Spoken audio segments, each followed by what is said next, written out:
ಕೋಲಾರ ಜಿಲ್ಲೆಯ ವೆಂಕಟಾಪುರದಲ್ಲಿರುವ ಪ್ರಸಿದ್ಧ ಪ್ರಸನ್ನ ವೆಂಕಟೇಶ್ವರ ಸ್ವಾಮಿ ದೇವಾಲಯದಲ್ಲಿ ಮಂಗಳವಾರ ವೈಕುಂಠ ಏಕಾದಶಿ ಪ್ರಯುಕ್ತ ವಿಶೇಷ ಪೂಜೆ, ಧಾರ್ಮಿಕ ಕಾರ್ಯಕ್ರಮಗಳು ಅತ್ಯಂತ ವಿಜೃಂಭಣೆಯಿಂದ ನೆರವೇರಿದವು.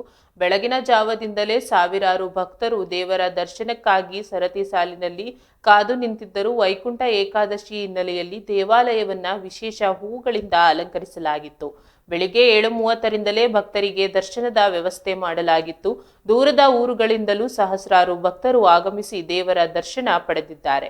ಕೋಲಾರ ಜಿಲ್ಲೆ ಮಾತ್ರವಲ್ಲದೆ ಅರಬಿ, ಕೊತ್ತನೂರು, ಚಿಕ್ಕಯೂರು, ಗುಟ್ಟಹಳ್ಳಿ, ಒಕ್ಕಲೇರಿ ಸೇರಿದಂತೆ ವಿವಿಧ ಗ್ರಾಮಗಳಿಂದಲೂ ಭಕ್ತರು ಆಗಮಿಸಿದ್ದರು. ದೇವಸ್ಥಾನದ ಅರ್ಚಕರು ವಿಶೇಷ ಪೂಜೆಗಳನ್ನ ನೆರವೇರಿಸಿದರು ಮತ್ತು ದೇವರ ಮೂರ್ತಿಗೆ ವಿಶೇಷ ಅಲಂಕಾರ ಮಾಡಲಾಗಿತ್ತು. ಮಂಗಳವಾರ ರಾತ್ರಿ 8ರವರೆಗೆ ಭಕ್ತರಿಗೆ ದರ್ಶನದ ವ್ಯವಸ್ಥೆ ಮಾಡಲಾಗಿತ್ತು. ದೇವಸ್ಥಾನದ ಆಡಳಿತ ಮಂಡಳಿ ತಿಳಿಸಿದೆ. ಈ ಸಂದರ್ಭದಲ್ಲಿ ಮಾತನಾಡಿದ ಅರ್ಚಕರು, ವೈಕುಂಠ ಏಕಾದಶಿ ದಿನದಂದು ವಿಷ್ಣುವನ್ನ ಪೂಜಿಸುವುದರಿಂದ ಮೋಕ್ಷ ಪ್ರಾಪ್ತಿಯಾಗುತ್ತದೆ ಎಂದು ಹೇಳಿದ್ದಾರೆ. ಈ ಶುಭ ಸಂದರ್ಭದಲ್ಲಿ ಮಾಜಿ ಸಚಿವ ವರ್ತೂರ್ ಪ್ರಕಾಶ್, ವಿಧಾನ ಪರಿಷತ್ ಸದಸ್ಯ ಅನಿಲ್ ಕುಮಾರ್, ಬಂಕ್ ಮಂಜು ಮತ್ತು ವೆಂಕಟಾಪುರ ಗ್ರಾಮಸ್ಥರು ಉಪಸ್ಥಿತರಿದ್ದು ದೇವರ ದರ್ಶನ ಪಡೆದರು.